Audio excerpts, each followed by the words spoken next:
Okay, so we're coming into the town of Dumfries, the home of Robert Burns.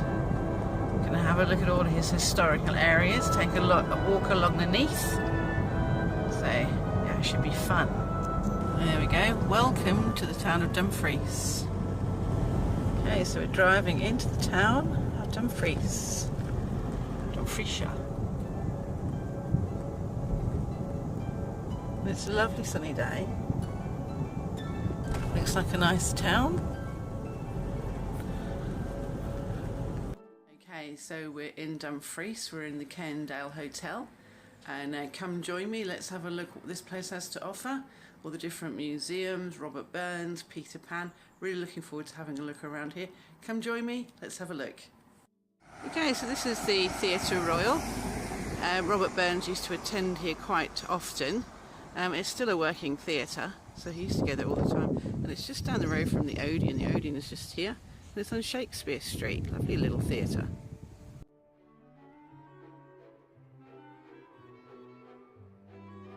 Okay, so with the theatre behind you, you've got a sign here. So if you turn left onto Burns Street, we're off to Burns's house and Mausoleum.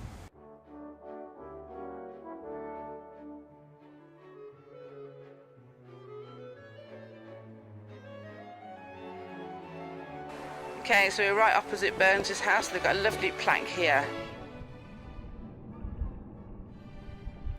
To plough and to sow, to reap and to mow, my father bred me early.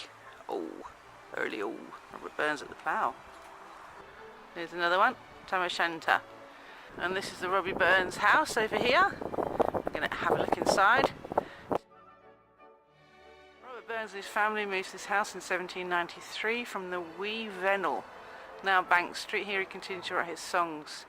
In this house, the Scottish national poet Robert Burns died on the 21st of July 1796. After his deceased, his wife Jean Armour, Bonnie Jean, continued to reside here until her death in 1834. The mortal remains of the poet and his wife are interred in the kirkyard of St Michael's, situated nearby, so we should go there. Admission is free. So this is his house. Okay, so this is inside Robbie Burns' house. Looks good, doesn't it? All these bits and pieces.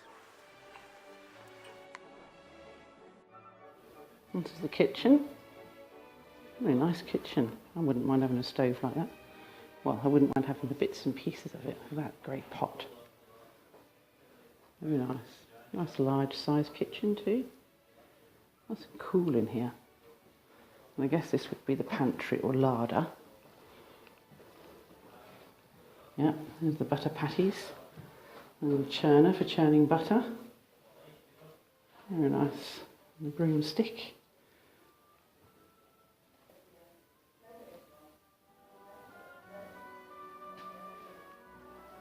And the portrait of Jeannie. Okay, so we're going to head up the stairs and see what's upstairs.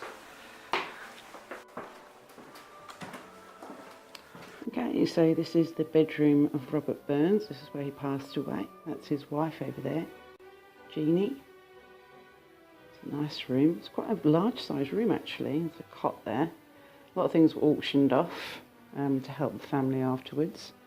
And this is a four-poster bed here, or cribbage bed. And it's not the original. The original was cut up into pieces and made into trinket boxes, and they were auctioned off, which I think was a great idea. That was to raise money for the family. So yeah, it's a lovely house, very, very well kept. Gentleman downstairs is very informative.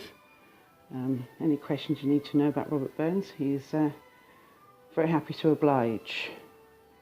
This is a replica chair in which Robert Burns' mother Agnes nursed him when he was an infant. This is his writing desk in here. Lovely chair that is. That must have come from Ellisland. We've been to Ellisland before. So if you want to check out that video on our YouTube channel, please feel free. It's a nice place to go to, not too far away either. Near the Friars Cast Hotel. And outside here you can see the beautiful gardens that they made, which I showed you before. So yeah, nice house. He would have been comfortable here, just a bit away from the town, so very good. On one of the window panes is to be seen his name scratched with his diamond ring. So we'll just have a look at that. It's quite hard to see, but it's just in this room here, in the study.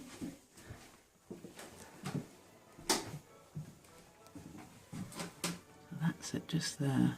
Just about to see it, I think. Yeah, so he scratched his name with his diamond ring. He tends to do that quite a bit. He did that in the Burns Hermitage near Friars Cass. Okay, so we've just come from Burns's house, which is just there, and then just over here you've got the statue to Jean Amoir, his wife, and then over here you've got St Michael's Church, which is where Sir Robert Burns' mausoleum is, which is just through there. So let's have a look at that, and then we're going to go on the suspension bridge and go over and have a look at some more sites. Let's go. 1765 to 1834. The wife of Robert Burns. Robert Burns is buried in a single grave on the 25th of July 1796. In 1815 his remains were moved to a vault under the mausoleum erected to his memory. St Michael's churchyard. That's St Michael's there.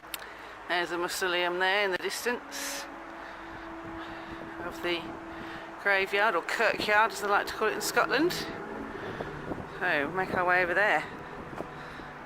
These gravestones are huge. Oh, here we are. Recent improvements. It is quite grand though, isn't it? We've got a lovely board over here that you can read. Burns. Gives you all the information. 1759 to 1796. Robert Burns was widely regarded as Scotland's national poet. He was born the son of a farmer in Ayrshire. Received little schooling. Was educated by his father, John Murdoch. As a youth he started to write poetry while working as a labourer at his father's farm. And he achieved national success following his publication of the Kilmarnock edition of his poems in 1786. Wow, he died a year later, 10 years later, in 1796. Wow, 10 years. Yeah, it's very interesting. It says here it was widely felt that Burns' original grave marked with a plain stone was an insufficient memorial, and when Dorothy and William Wordsworth visited Dumfries in 1803, they had difficulty finding the grave. So a lot of the local citizens got together and made an appeal to get a fitting mausoleum in 1813.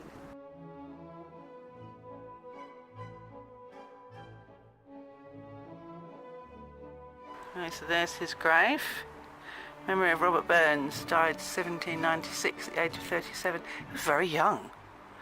Maxwell Burns, who died in April 1799 at the age of 2 and 9 months. Francis Wallace Burns, who died in 1803, age 14. Wow. The remains of Burns removed into the vault below, and his 2 sons, and also the remains of Jean Amoir, his wife. So this is the original site of Robert Burns' grave. It's quite somewhat different to that over there, isn't it? Yes. No wonder it couldn't be found. And Wordsworth came along with his wife and said, can't find it. Need to get a better place to put him. Being such a national celebrity.